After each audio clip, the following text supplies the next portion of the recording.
മധു, M K രാഘവനും പറഞ്ഞത് ഇത് തന്നെയാണ്. യന്ത്രസാമഗ്രികളുടെ സഹായമാണ് ഇപ്പോൾ നമുക്ക് ആവശ്യം, മാത്രമല്ല ശാസ്ത്രീയതയാണ് ആവശ്യം.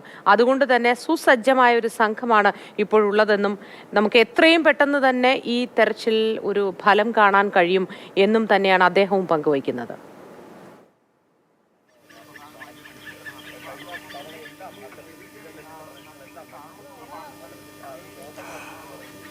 മോത്തി, അകത്തേക്കും പുറത്തേക്കും കരഞ്ഞുകൊണ്ടിരിക്കുന്ന ഒരു പറ്റം മനുഷ്യർക്ക് നടുവിൽ നിൽക്കുന്നുകൊണ്ടാണ് നമ്മൾ സംസാരിക്കുന്നത്.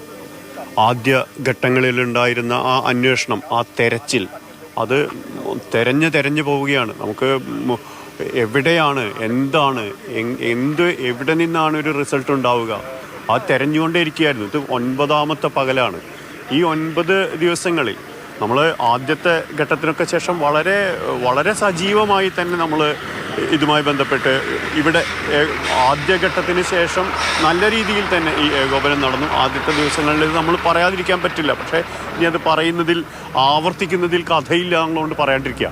പക്ഷേ അതിനൊക്കെ അപ്പുറത്ത് വലിയ തോതിലുള്ള ഏകോപനം ഇപ്പോൾ നടക്കുന്നു. പ്രത്യേകിച്ചും സൈന്യം എത്തിയതിന് ശേഷം സൈന്യം അത് വളരെ കൃത്യമായി, ആദ്യ ഘട്ടത്തിനപ്പുറത്ത് സൈന്യം എത്തിയുമ്പോൾ സൈന്യത്തിൻ്റെതായിട്ടുള്ള ചില രീതികളുണ്ട്, അവർക്ക് അവരുടേതായിട്ടുള്ള നിർദ്ദേശങ്ങളുണ്ട്, അവരുടെ നടപടിക്രമങ്ങളുണ്ട്.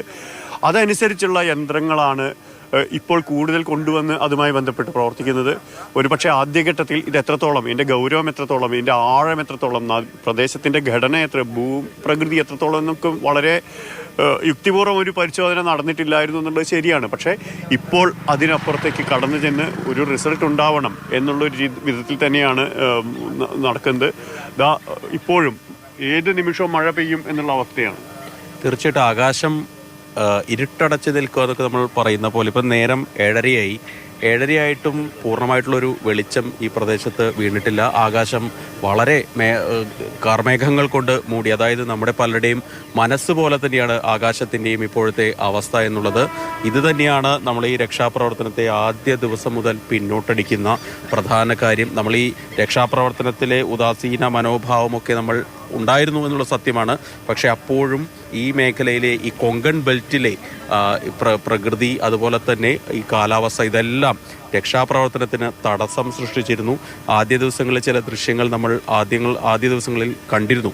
അത് കാണുമ്പോൾ തന്നെ ആ പ്രദേശത്തേക്ക് എത്തിച്ചേരാൻ തന്നെ വല്ലാത്ത ബുദ്ധിമുട്ട്. ഇവിടുന്ന് തന്നെ ഏതാണ്ട് 5 കിലോമീറ്റർ ഉള്ളിലേക്ക് പോകണം ആ സ്പോട്ടിലേക്ക് നമുക്ക് എത്താൻ.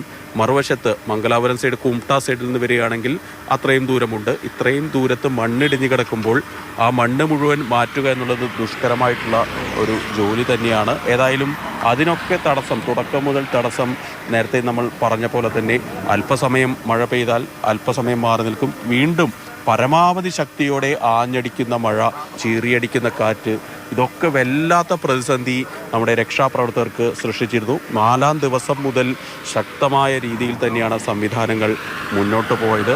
അതായത് കൃത്യമായിട്ട് ഇടപെടലുകൾ, നേരത്തെ എം കെ രാഘവൻ MP പറഞ്ഞു വെച്ച പോലെ തന്നെ അദ്ദേഹത്തിന്റെ ഭാഗത്തു നിന്നുൾപ്പെടെ ശക്തമായിട്ടുള്ള ഇടപെടലുകളുണ്ടായി.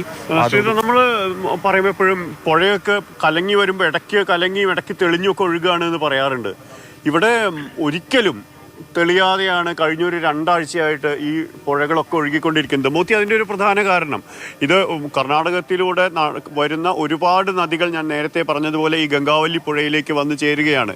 അറബിക്കടലിലേക്ക് എത്തും മുമ്പുള്ള ഒരു മഹാനദിയായി ഗംഗാവല്ലി ഇവിടെ മാറുന്നുണ്ട്. പലപ്പോഴും സാക്ഷാൽ ഗംഗാ നദിക്ക് എത്രത്തോളം വീതി പലയിടത്തുമുണ്ടോ അതിനേക്കാൾ വീതിയിലാണ് ഇവിടെ ഇപ്പോൾ ഗംഗാവല്ലി പുഴ ഒഴുകുന്നത്.